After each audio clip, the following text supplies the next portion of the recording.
Vamos ver o nosso queridíssimo Jamil Charles. Dele, no UOL, que a decisão do Donald Trump, essa decisão de mandar os navios para a Venezuela, acendeu um alerta entre a diplomacia do Brasil e de diversos países latino-americanos. Então, tem tudo a ver com a discussão que a gente vinha tendo aqui. Quero te ouvir, depois já passando a bola para o César também, que tem complementos aqui para fazer. Bom dia.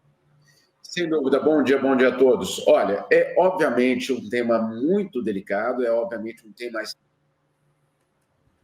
vendo hoje no governo americano é uma tentativa deliberada de dizer, olha só, a América Latina é sim uma área de interesse estratégico para o governo americano. E ponto final. E, como disse ontem a porta-voz da Casa Branca, todas as possibilidades estão sobre a mesa. Ela foi perguntada justamente sobre a questão venezuelana e sobre militares americanos na Venezuela. E ela não descartou, a Caroline Leavitt, e não descartou a utilização de militares. Esses barcos estão chegando na costa, basicamente, da Venezuela, em águas internacionais, mas a gente sabe muito bem que entre águas internacionais e águas territoriais é basicamente um pulo, e, obviamente, você sabe que quando isso é, vamos dizer assim, configurado, o que há na verdade, é uma preparação ou algum tipo de gesto de hostilidade.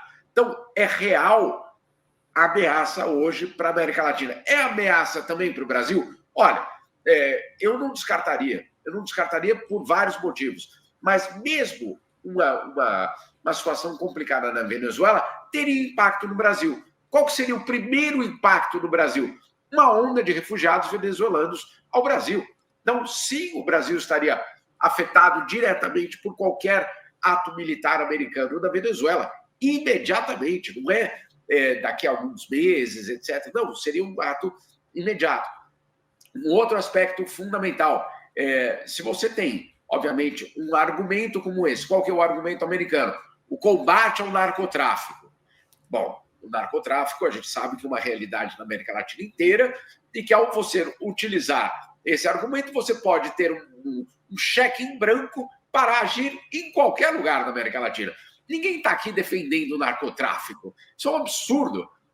Já vem bolsonaristas dizendo, então vocês defendem o narcotráfico. Claro que não.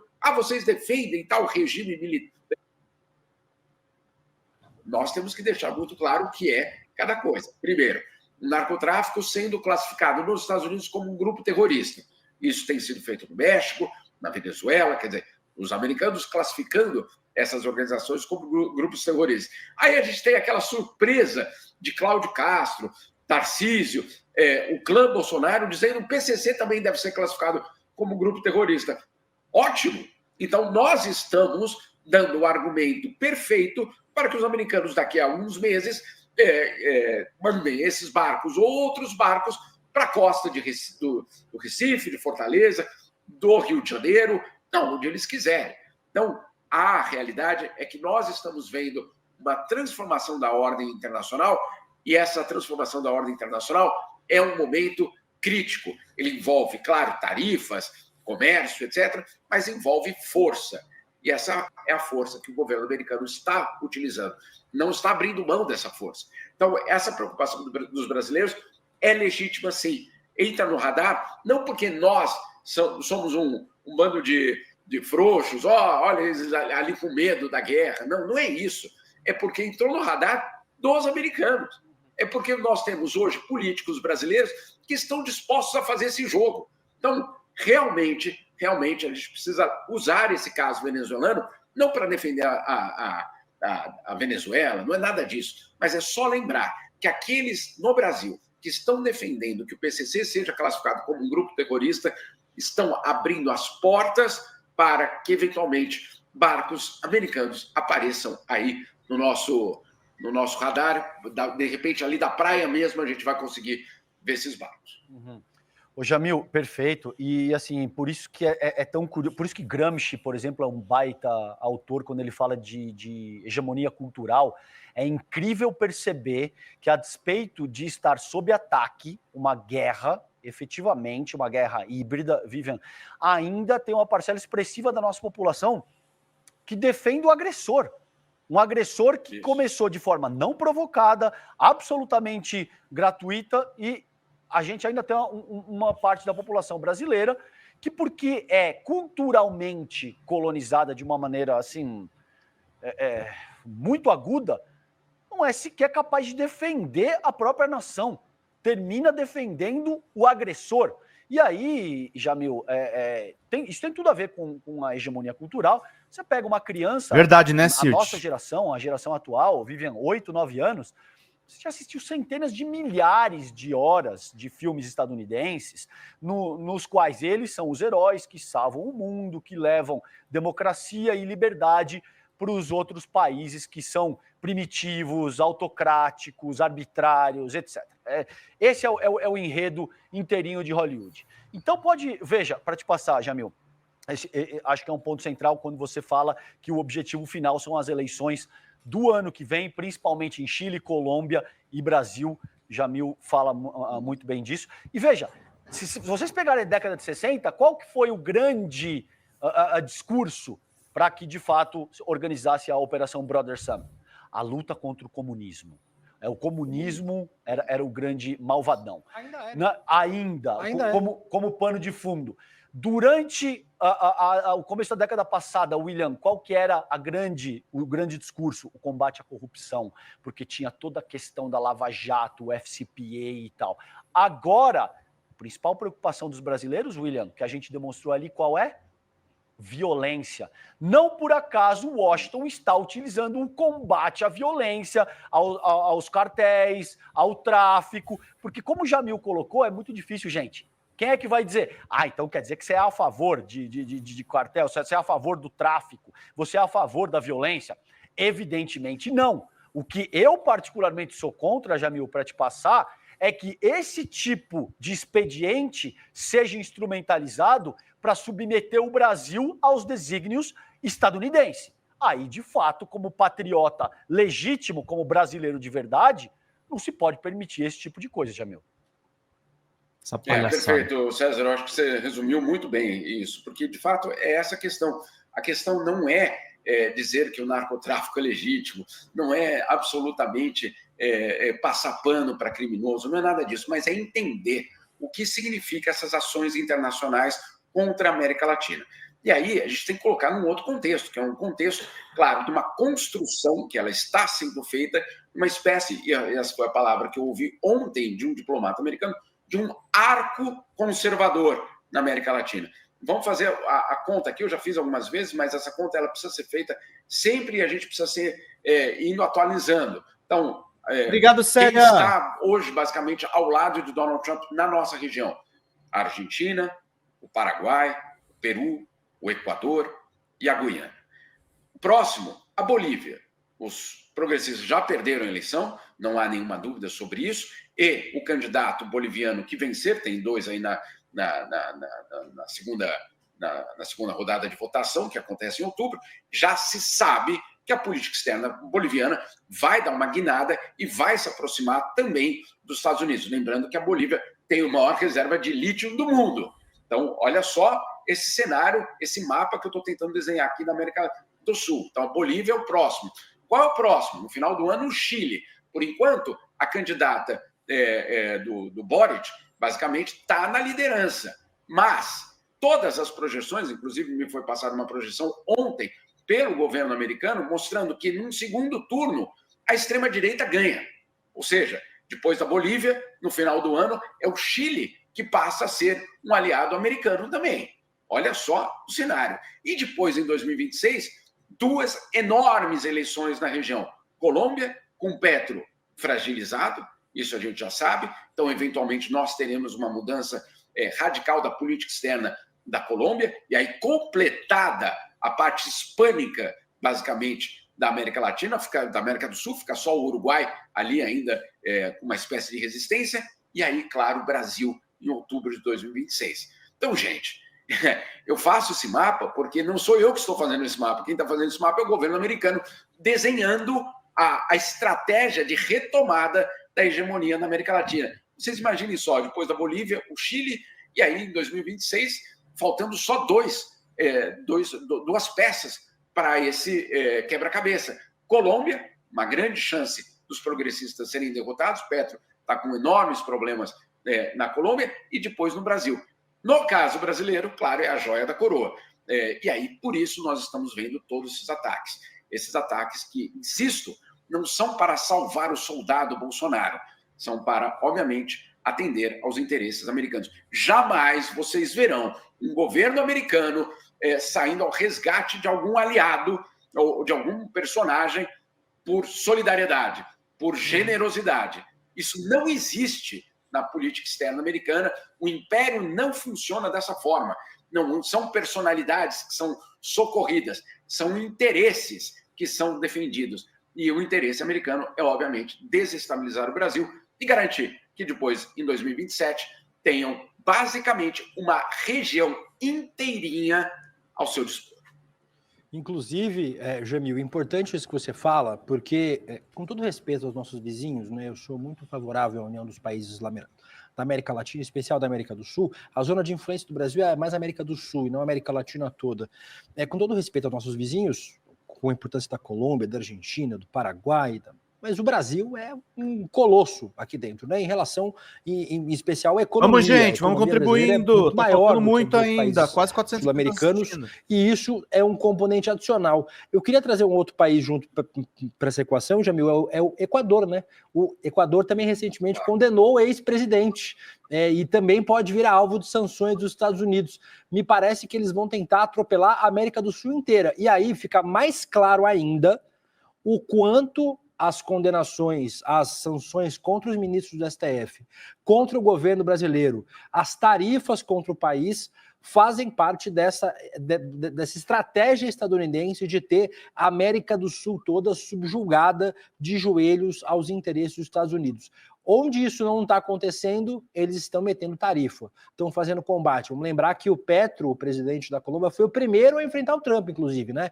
Teve que negociar quando foram mandados vários colombianos para cá, ele não aceitou essas pessoas sendo deportadas, teve um embate. Me parece que ele vai continuar forçando a mão, né? Essa zona de influência é muito importante para ele, né? Os Estados Unidos disseram textualmente, o César lembra sempre aqui, que eles disseram textualmente que a América do Sul é quintal dos Estados Unidos, e eles não querem perder o quintal, né? Só não contavam que teria o presidente Lula e o STF no meio do caminho.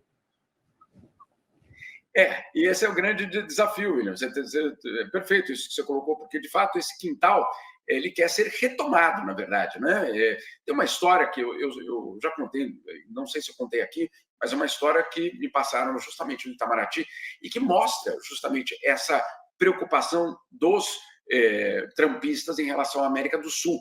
Antes da eleição, o Itamaraty mandou uma delegação aos Estados Unidos justamente para conversar com democratas e com os republicanos, para tentar entender, e aí, qual é a política externa de vocês, quais vão ser os seus interesses, nós estamos aqui, nós temos esse interesse, enfim, manter contatos, isso deve ser feito, isso é feito por basicamente todo mundo, muito bem. Eles vão até lá e os republicanos que recebem essa delegação do Itamaraty, uma delegação, obviamente, não era um ministro, mas uma delegação justamente para coletar dados. E os republicanos dizem o seguinte para os brasileiros: olha, comércio com a China vocês podem manter o quanto vocês quiserem, nós não estamos preocupados com isso. Afinal de contas, claro, nós também temos uma relação comercial com a China gigantesca. Agora, o que o governo americano não vai tolerar é uma relação estratégica da América do Sul com a China. O que quer dizer isso? Um porto, né? O controle das ferrovias, um controle de uma hidrelétrica, ou seja, a estrutura ou a infraestrutura, basicamente da América Latina e da América do Sul, especialmente, não pode estar atrelada aos interesses chineses. Eles disseram isso, William. Não é um rumor, uma teoria conspiratória. Não. Eles disseram isso aos brasileiros. Não toleraremos qualquer tipo de operação chinesa na América do Sul que envolva, por exemplo, a construção de um porto, como existe, e foi inaugurado no ano passado, um porto na costa do Peru, um porto que, inclusive, os americanos dizem, não, nós estamos muito preocupados com esse porto, porque ele eventualmente pode ser usado no futuro como um porto para barcos de navios da China. Só quem usa barcos de guerra e manda para as costas de um outro continente é que sabe para que serve um porto com águas profundas, né? com aquela preparação profunda para que os barcos de guerra cheguem. Curioso, né? Alguns meses depois, nós estamos vendo os barcos americanos chegando à América Latina. Nós não estamos em 1960, mas eu posso dizer de uma forma muito tranquila, a ameaça é muito real. Quem não entender isso vai ser absolutamente surpreendido. Ou, na verdade, não vai poder nem dizer que está surpreendido, porque nós todos estamos avisando. A ameaça é muito real. Esse é o cerne dessa análise, como eu vejo. Esse é o aspecto mais importante, porque não se trata do julgamento só do Jair Bolsonaro. O julgamento do Jair Bolsonaro a essa altura se tornou um emblema, digamos assim, de como os estadunidenses querem exercer o controle total, não só do Brasil, mas da nossa região. E aí não se trata só do Jair Bolsonaro. Se trata de definir se a gente vai usar Pix ou não, se o nosso sistema de justiça está agindo Fechamos os membros com aquilo que eles querem, se a gente vai ter ciclovia ou se a gente vai estimular o uso de carro. Séria. Exato. No limite, é isso que eu acho importante esclarecer de uma forma inequívoca, Jamil. Se trata de submeter a organização do nosso arranjo social, do arranjo social brasileiro, a uma força estrangeira. Basicamente, o cara vai entrar na sua casa e vai determinar aonde é que você bota um determinado móvel, se você compra esse ou aquele tipo de margarina, se você vai investir o dinheiro na reforma do quintal ou se você vai comprar uma cama nova.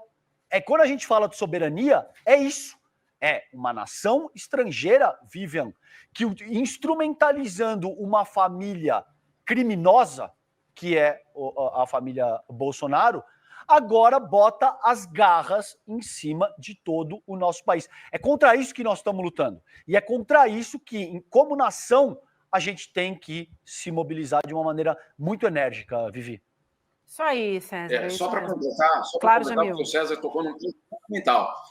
Qual celular nós estamos usando, qual aparelho, mas qual rede nós vamos utilizar, o 5, 6, 7G, o que for, que tomada nós vamos colocar na nossa casa, qual padrão tecnológico dos próximos 50 anos vai vigorar no país. É disso que nós estamos falando. Eu acabei de voltar do Xingu e eu fiquei muito impressionado como em cada aldeia indígena tem uma Starlink. Em cada uma delas. Hoje, ela garante num preço irrisório a internet para aquela aldeia e que transforma a vida daquelas pessoas. Inclusive, transforma no melhor sentido da mobilização, da coordenação de dados sobre o rio Xingu, etc. Tudo isso. Mas eu fico imaginando, e a coleta de dados que está acontecendo ao mesmo tempo sobre tudo isso? Quem é que está coletando isso? Para quem está indo toda essa informação, a gente já sabe. Difícil acreditar que o senhor Elon Musk estaria preocupado com os povos originários da nossa terra ou com a educação dos pequenos brasileiros, né? Realmente é difícil acreditar nisso. Muito bem. Jamil, preciso me despedir de você, te agradecendo demais, querido. Vamos seguir acompanhando por aqui e a gente volta em breve também para a gente falar da situação nos Estados Unidos, mais contigo também, desses últimos encontros aí também, Zelensky, Putin, enfim, muita coisa para a gente falar na sua próxima participação aqui. Obrigada demais. Parece que o William vai pedir o Prêmio Nobel da Paz para Donald Trump. Sim, e parece que ele vai dividir o prêmio com o Eduardo Bolsonaro. Eu acho que isso, sim. super. Paulo Figueiredo. Os três vão dividir. Claro. Fala, pessoal da Folha Democrata, aqui é Pedro Zambarda, editor do canal, falar um pouquinho a respeito da necessidade de vocês financiarem a Folha Democrata. Gente, a Folha Democrata é financiada através de um Pix chamado Folha Democrata, é o endereço do Pix, né? folhademocrata@gmail.com. Nós precisamos do nosso jornalismo financiado por vocês que são do nosso público, porque nós passamos vários perrengues aqui com o YouTube, vocês sabem muito bem. E mesmo assim, graças a essa comunidade muito unida, a gente conseguiu fazer lives históricas, acompanhar praticamente ao vivo a campanha do Guilherme Boulos, trazer informações exclusivas a respeito de Gustavo Gayer, de Olavo de Carvalho, de todos os bolsonaristas, combater as fake news e tudo o que a gente acompanha. Por R$80 no nosso Pix, você ganha um curso de roteiro para série, o que é muito importante se você é artista, roteirista, se você lida com essas com essas práticas da economia criativa. Outra forma de você colaborar também é se tornando membro aqui do nosso canal. Isso é muito importante para você fazer as suas atividades por aqui, porque você tem acesso a vídeos exclusivos e nós temos um curso de jornalismo básico para você poder acompanhar a partir de R$5, que é ministrado por mim. A gente tem aí quase uma dezena de aulas e muito conteúdo para você poder acompanhar. Meus caros, minhas caras, financiem o jornalismo independente, financiem o jornalismo que se posiciona à esquerda, financiem o jornalismo na internet, que traz informações confiáveis, checadas, que cruza informações e que trata você, que é o nosso público, de uma maneira muito séria. Vida longa e próspera, gente. Cuidem dos seus. Até mais. Tchau, tchau.